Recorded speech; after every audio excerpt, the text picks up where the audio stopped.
ನಮಸ್ಕಾರ. ನಾವು ಪ್ರತಿದಿನ ಮಾಡೋ ಪೂಜೆ, ಹಚ್ಚೋ ಕುಂಕುಮ ಇದೆಲ್ಲದರ ಹಿಂದೆ ಬರೀ ನಂಬಿಕೆನಾ ಇರೋದು? ಇಲ್ಲ, ಅದರ ಹಿಂದೆ ಒಂದು ದೊಡ್ಡ ವಿಜ್ಞಾನವೇ ಅಡಗಿದೆ ಅಂದ್ರೆ ನಂಬ್ತೀರಾ?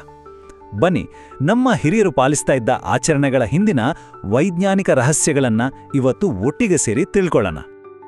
ಇವೆಲ್ಲ ಕೇವಲ ಹಿರಿಯರು ಹೇಳ್ಕೊಟ್ಟು ಬಂದಿರೋ ಸಂಪ್ರದಾಯಗಳ ಅಥವಾ ನಮಗೆ ಗೊತ್ತಿಲ್ಲದ ಹಾಗೆ ಇದರೊಳಗ ವೈಜ್ಞಾನಿಕ ಸತ್ಯಗಳು ಅಡಗಿವೆಯಾ? ಈ ಪ್ರಶ್ನೆಗೆ ಉತ್ತರ ಹುಡುಕೋದೆ ನಮ್ಮ ಇವತ್ತಿನ ಪಯಣ. ಶುರು ಮಾಡೋಣ ಅಲ್ವಾ? ಸರಿ, ಮೊದಲಿಗೆ ನಮ್ಮ ದೇಹದ ಆರೋಗ್ಯ ಮತ್ತೆ ನಮ್ಮ ಯೋಗಕ್ಷೇಮದ ಮೇಲೆ ನೇರವಾಗಿ ಪ್ರಭಾವ ಬೀರೋ ಕೆಲವು ಆಚರಣೆಗಳನ್ನು ನೋಡೋಣ. ನಮ್ಮ ಹಿರಿಯರ ಜ್ಞಾನ ನಮ್ಮ ಇವತ್ತಿನ ಲೈಫ್ಗೆ ಹೇಗೆ ದಾರಿದೀಪ ಆಗಬಹುದು ಅನ್ನೋದನ್ನ ಎಕ್ಸ್ಪ್ಲೋರ್ ಮಾಡೋಣ. ಹಣೆಗೆ ಕುಂಕುಮ ಇಟ್ಕೊಳ್ಳೋದನ್ನೇ ತಗೊಳ್ಳಿ. ಇದು ಕೇವಲ ಶಕ್ತಿ ಮತ್ತು ಭಕ್ತಿಯ ಸಂಕೇತ ಅಂತ ಅನ್ಕೊಂಡಿದ್ರೆ ಅದು ಪೂರ್ತಿ ಸತ್ಯ ಅಲ್ಲ. ವಿಜ್ಞಾನದ ಪ್ರಕಾರ ನಮ್ಮ ಹುಬ್ಬುಗಳ ಮಧ್ಯೆ ಇರೋ ಜಾಗ ಇದೆಯಲ್ಲ, ಅಲ್ಲಿ ಮೆದುಳಿನ ಒಂದು ತುಂಬಾ ಮುಖ್ಯವಾದ ಭಾಗ ಪಿಟ್ಯೂಟರಿ ಗ್ರಂಥಿ ಇರುತ್ತೆ. ನಾವು ಕುಂಕುಮ ಇಡುವಾಗ ಆ ಜಾಗದಲ್ಲಿ ನಿಧಾನವಾಗಿ ಒತ್ತಿದಾಗ ಆ ಗ್ರಂಥಿ ಉತ್ತೇಜನಗೊಳ್ಳುತ್ತೆ. ಇದರಿಂದ ಏನಾಗುತ್ತೆ ಗೊತ್ತಾ? ನಮ್ಮ ಗಮನ, ನಮ್ಮ ಏಕಾಗ್ರತೆ ಹೆಚ್ಚಾಗುತ್ತೆ. ನೋಡಿ, ಒಂದು ಸಣ್ಣ ಆಚರಣೆಯಲ್ಲಿ ಎಂಥ ಅದ್ಭುತ ಅಡಗಿದೆ.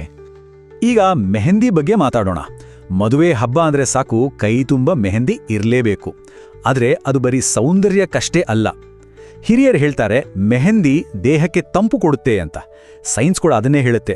ಮೆಹಂದಿಲಿರುವ ನೈಸರ್ಗಿಕ ಗುಣಗಳು ನಮ್ಮ ನರಗಳನ್ನು ಶಾಂತಗೊಳಿಸಿ ಮೆಂಟಲ್ ಸ್ಟ್ರೆಸ್ ಅಂದ್ರೆ ಮಾನಸಿಕ ಒತ್ತಡವನ್ನು ಕಡಿಮೆ ಮಾಡೋಕ್ಕೆ ಸಹಾಯ ಮಾಡುತ್ತೆ. ಕಾಲುಂಗುರ ಇದು ಬರೀ ಮದುವೆ ಸಂಕೇತ ಅಷ್ಟೇನಾ? ಖಂಡಿತ ಇಲ್ಲ. ಅದ್ರ ಹಿಂದೆ ಒಂದು ಸೈಂಟಿಫಿಕ್ ಕಾರಣ ಇದೆ. ಕಾಲಿನ ಎರಡನೇ ಬೆರಳಿನಲ್ಲಿ ಒಂದು ನಿರ್ದಿಷ್ಟ ನರವಿದೆ. ಅದು ನೇರವಾಗಿ ನಮ್ಮ ಗರ್ಭಾಶಯಕ್ಕೆ ಕನೆಕ್ಟ್ ಆಗಿರುತ್ತೆ.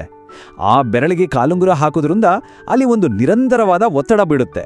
ಇದು ಗರ್ಭಾಶಯದ ಆರೋಗ್ಯವನ್ನ ಕಾಪಾಡೋದಕ್ಕೆ ಮತ್ತು ಪೀರಿಯಡ್ ಸೈಕಲನ್ನು ನಿಯಂತ್ರಣದಲ್ಲಿಡೋಕೆ ಸಹಾಯ ಮಾಡುತ್ತೆ ಅಂತಾರೆ.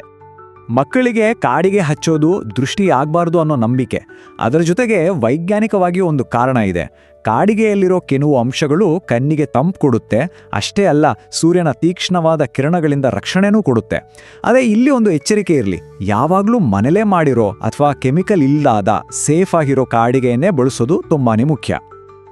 ಬೆಳಿಗ್ಗೆ ಇಬ್ಬನಿ ಬಿದ್ದಿರೋ ಹಸಿರು ಹುಲ್ಲಿನ ಮೇಲೆ ಬರಿಗಾಲಲ್ಲಿ ನಡೆಯೋದು, ಅಬ್ಬಾ, ಆ ಫೀಲಿಂಗೇ ಬೇರೆ ಅಲ್ವಾ? ಇದು ಬರೀ ಭೂಮಿಯ ಶಕ್ತಿಯ ಜೊತೆ ಕನೆಕ್ಟ್ ಆಗೋದು ಮಾತ್ರ ಅಲ್ಲ. ಹೀಗೆ ನಡೆದಾಗ ನಮ್ಮ ಪಾದಗಳಲ್ಲಿರೋ ಸಾವಿರಾರು ನರಗಳು ಆಕ್ಟಿವೇಟ್ ಆಗಿ ಇಡೀ ದೇಹದಲ್ಲಿ ರಕ್ತ ಸಂಚಾರ ಸುಧಾರಿಸುತ್ತೆ. ಇದು ನಮಗೆ ಒಂದು ಹೊಸ ಚೈತನ್ಯವನ್ನ ಕೊಡುತ್ತೆ. ತಲೆಗೆ ಎಣ್ಣೆ ಹಚ್ಚೋದು ಬರೀ ಕೂದಲಿನ ಸೌಂದರ್ಯಕ್ಕೆ ಅನ್ಕೊಂಡಿದ್ರೆ ತಪ್ಪು. ಅದು ನಮ್ಮ ಆರೋಗ್ಯಕ್ಕೂ ಅಷ್ಟೇ ಒಳ್ಳೆಯದು. ಹಿರಿಯರು ಹೇಳೋ ಪ್ರಕಾರ ಇದು ತಲೆಗೆ ಪೋಷಣೆ ಕೊಡುತ್ತೆ, ಮನಸ್ಸಿಗೆ ಶಾಂತಿ ಕೊಡುತ್ತೆ. ವಿಜ್ಞಾನ ಏನು ಹೇಳುತ್ತೆ ಅಂದರೆ, ಎಣ್ಣೆಯಿಂದ ತಲೆಗೆ ಮಸಾಜ್ ಮಾಡಿದಾಗ ತಲೆಯ ಭಾಗದಲ್ಲಿ ರಕ್ತ ಸಂಚಾರ ಹೆಚ್ಚಾಗುತ್ತೆ. ಇದರಿಂದ ಒತ್ತಡ ಕೂಡ ಕಡಿಮೆ ಆಗುತ್ತೆ. ನಮ್ಮ ದೇಹದ ಆರೋಗ್ಯದಷ್ಟೇ ಮುಖ್ಯ ನಮ್ಮ ಮನೆ ಮತ್ತು ಪರಿಸರ ಆರೋಗ್ಯ ಅಲ್ವಾ?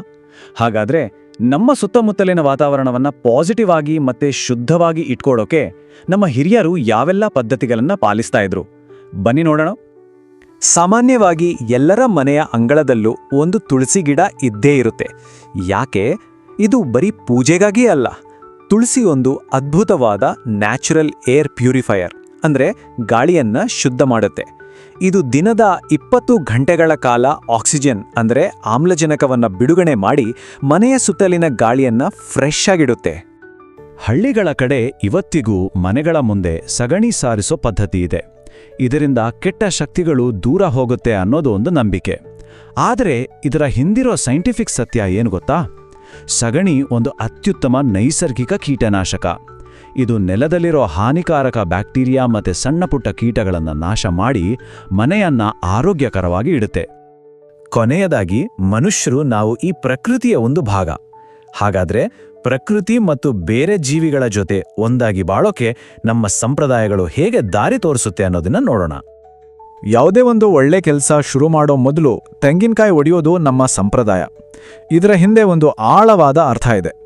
ಆ ಗಟ್ಟಿಯಾದ ಚಿಪ್ಪಿನ ಥರ ಇರೋ ನಮ್ಮ ಅಹಂಕಾರವನ್ನ ದೇವ್ರ ಮುಂದೆ ಒಡೆದು ಹಾಕಿ ಒಳಗಿರೋ ತಿಳಿಯಾದ ನೀರಿನ ಥರ ನಮ್ಮ ಮನಸ್ಸನ್ನ ಶುದ್ಧವಾಗಿಟ್ಕೊಂಡು ಕೆಲಸ ಶುರು ಮಾಡಬೇಕು ಅನ್ನೋದು ಇದರ ಸಂಕೇತ. ಇನ್ನು ಇದರ ವೈಜ್ಞಾನಿಕ ಭಾಗ ಕೂಡ ಅಷ್ಟೇ ಇಂಟ್ರೆಸ್ಟಿಂಗ್ ಆಗಿದೆ. ತೆಂಗಿನಕಾಯ ಒಳಗಿರೋ ನೀರು ಸಂಪೂರ್ಣವಾಗಿ ಸ್ಟೆರೈಲ್, ಅಂದ್ರೆ ಶುದ್ಧವಾಗಿರುತ್ತೆ. ಅದನ್ನ ಒಡೆದು ಆ ನೀರು ಭೂಮಿಗೆ ಬಿದ್ದಾಗ ಅದು ಆ ಜಾಗವನ್ನ ನೈಸರ್ಗಿಕವಾಗಿ ಕ್ಲೀನ್ ಮಾಡುತ್ತೆ. ಇದು ಸಂಪೂರ್ಣವಾಗಿ ಹೈಜಿನಿಕ್ ಮತ್ತು ಪರಿಸರಕ್ಕೂ ಒಳ್ಳೆಯದು. ಪಿತೃಪಕ್ಷದ ಸಮಯದಲ್ಲಿ ಕಾಗೆಗಳಿಗೆ ಆಹಾರ ಇಡೋದು ಒಂದು ಭಾವನಾತ್ಮಕ ಆಚರಣೆ. ನಮ್ಮ ಪೂರ್ವಜರೇ ಕಾಗೆಗಳ ರೂಪದಲ್ಲಿ ಬರ್ತಾರೆ ಅನ್ನೋದು ನಮ್ಮ ನಂಬಿಕೆ.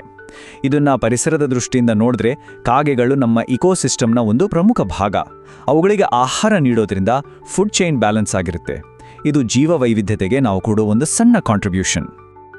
ಹಾಗಾದ್ರೆ ಈ ಎಲ್ಲಾ ಉದಾಹರಣೆಗಳಿಂದ ನಮ್ಗೇನು ಗೊತ್ತಾಗುತ್ತೆ? ನಮ್ಮ ಹಿರಿಯರ ಆಚರಣೆಗಳು ಬರೀ ಮೂಢನಂಬಿಕೆಗಳು ಅಲ್ಲ, ಅವುಗಳ ಹಿಂದೆ ವೈಜ್ಞಾನಿಕ ಕಾರಣಗಳೂ ಇವೆ. ವಿಜ್ಞಾನ ಅನ್ನೋದು ಆ ಹಳೆಯ ಜ್ಞಾನವನ್ನ ಅರ್ಥ ಮಾಡ್ಕೊಳ್ಳೋಕೆ ನಮಗೆ ಒಂದು ಹೊಸ ದಾರಿ ತೋರಿಸುತ್ತೆ ಅಷ್ಟೇ. ನಮ್ಮ ಸಂಸ್ಕೃತಿ ಮತ್ತು ವಿಜ್ಞಾನ ಎರಡೂ ಒಂದಕ್ಕೊಂದು ಬೆಸೆದುಕೊಂಡಿವೆ ಅನ್ನೋದು ಇದರಿಂದ ಸ್ಪಷ್ಟವಾಗುತ್ತೆ ಅಲ್ವಾ? ಹಾಗಾದ್ರೆ ಒಂದು ಪ್ರಶ್ನೆಯೊಂದಿಗೆ ಇದನ್ನ ಮುಗಿಸೋಣ. ನಾವು ದಿನ ಪಾಲಿಸೋ ಇನ್ನೂ ಎಷ್ಟೋ ಆಚರಣೆಗಳಲ್ಲಿ ಇಂತಹ ಯಾವೆಲ್ಲ ರಹಸ್ಯಗಳು ಅಡಗಿರಬಹುದು? ಒಂದು ಕ್ಷಣ ಯೋಚನೆ ಮಾಡಿ. ಮುಂದಿನ ಸಲ ಯಾವುದಾದ್ರೂ ಒಂದು ಸಂಪ್ರದಾಯವನ್ನ ಪಾಲಿಸುವಾಗ ಅದರ ಹಿಂದಿನ ಯಾಕೆ ಅನ್ನೋದನ್ನ ಹುಡುಕೋಕೆ ಪ್ರಯತ್ನಿಸಿ. ಸಿಗೋ ಉತ್ತರಗಳು ನಿಮ್ಮನ್ನ ಖಂಡಿತ ಆಶ್ಚರ್ಯಗೊಳಿಸಬಹುದು. ಧನ್ಯವಾದಗಳು.